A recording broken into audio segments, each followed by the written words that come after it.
কি এভাবে তাকিয়ে আছেন কেন? তোমাকে দেখতেছি, একবার তাকাইলে আর চোখ সামনে যায় না। হয়েছে হয়েছে, থাক আর বলতে হবে না, আমার লজ্জা লাগে। এই শোনো না, আমার না এরকম ভাবে তোমাকে রাস্তাঘাটে দেখতে একটু ভালো লাগে না, মন ভরে না আমার। চলো না বিয়ে করে ফেলি। ঠিক আছে, একটা কাজ করেন, বাসায় গিয়ে প্রস্তাব পাঠান। সত্যি? হুম, তাহলে কথা দিন বিয়ের পরও আমাকে এভাবে ভালোবাসবেন তো? হ্যাঁ, এভাবেই ভালোবাসবো, অনেক বেশি ভালোবাসবো। যখন আমার বাচ্চা কাচ্চা হয়ে যাবে, আমি বুড়ি হয়ে যাবো, তখনও? তুমি যখন বুড়ি হয়ে যাবা, তোমার এই সুন্দর গালের চানাগুলো যখন ভঙ্গ হয়ে যাবে না, তখন আমি তোমাকে দেখে বলবো, আর আমার মিষ্টি কিউট বুড়ি, আমি এখন তোমাকে সেদিনের মতোই ভালোবাসি। সত্যি? সত্যি, 100% সত্যি। কখনো আমাকে অবহেলা করবেন না তো? কখন না, বিয়ের আগে আমি কিছু বলছিলাম, ওগুলো তো এখন লাইন ঘুরে বসে থাকার কিছু নাই। কেন, বিয়ের পর কি ভালোবাসা থাকে না? কেউ কি ভালোবাসা ধরে রাখে না? রাখে, যার মনের মধ্যে শান্তি থাকে সেটা কি ধরে রাখে। আপনার মনে কি শুধুই অশান্তি? এগুলো অসুবিধা তো কি? তোর কাছে শুধু একটা ছেলে সন্তান চাইছি, সেটা দিতে পারি না। খালি একটা ছেলের মুখ দেখা, দেখবি সব সুশান্তি সব সংসারে ফিরে আসছে, আর তোর আগে থেকে বেশি ভালোবাসবো।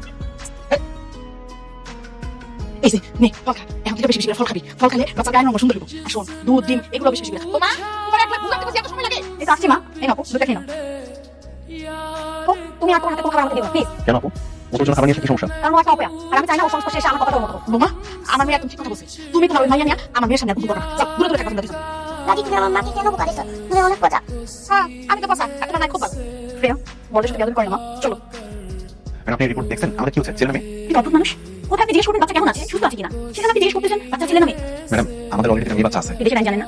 কোন আইন? বাচ্চা কোন লিঙ্গের সেটা বলা সম্পূর্ণ আইনত অপরাধ, সুতরাং আমি বলতে পারবো না। ম্যাডাম, আপনি আমাদের দুজনকে বলেন, আমরা বাইরে কাউকে কিছু বলবো না। আমি বলতে পারবো না। বুঝতে পারছেন না ম্যাডাম, আপনি এই টাকাটা রাখেন, চা মিষ্টি খাই না। আমি একজন ডাক্তার, আপনি আমাকে ঘুষ দিচ্ছেন? আপনার সাহস তো কম না। ম্যাডাম, আপনি ভুল বুঝছেন, এটা খুশটা আমাদের বাচ্চা হবে না, মানে খুশি হয়ে একটা মিটিং অর্ডার দিচ্ছি, তাও একটু বলেন যে আমাদের ছেলে ছেলে হচ্ছে। সরি, আমি এটা নিতে পারবো না, আমি বলবো না, জানো? চল, তুই নিজে করে পাইতো, তুই ডক্টর বলছিস না সত্যি না বলে বল। আমি কিছু বলিনি। তুই না বলে বল না কেন?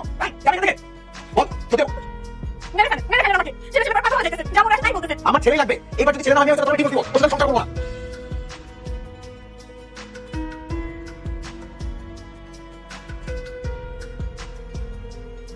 আব্বু, কি ব্যাপার, তুমি এখন ছেলেদের জামা কাপড় পরছো কেন? আর এগুলো কোথায় পাইছো?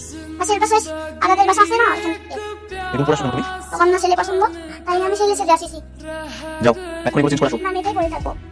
প্রিয়া, বাবাকে মার দিব। বাবা তুমি আমাকে একটু ভালোবাসো না, তাই না? আমি মনে করছি ছেলে হলে তুমি আমাকে ভালোবাসবে। বাবা তোকে ভালোবাসি না? এখন থেকে বাবা তোকে অনেক ভালোবাসবো, খুশি? আর ছেলে বাচ্চা করবে না তো? করবো না। তোমার মাকে আর মারবে না?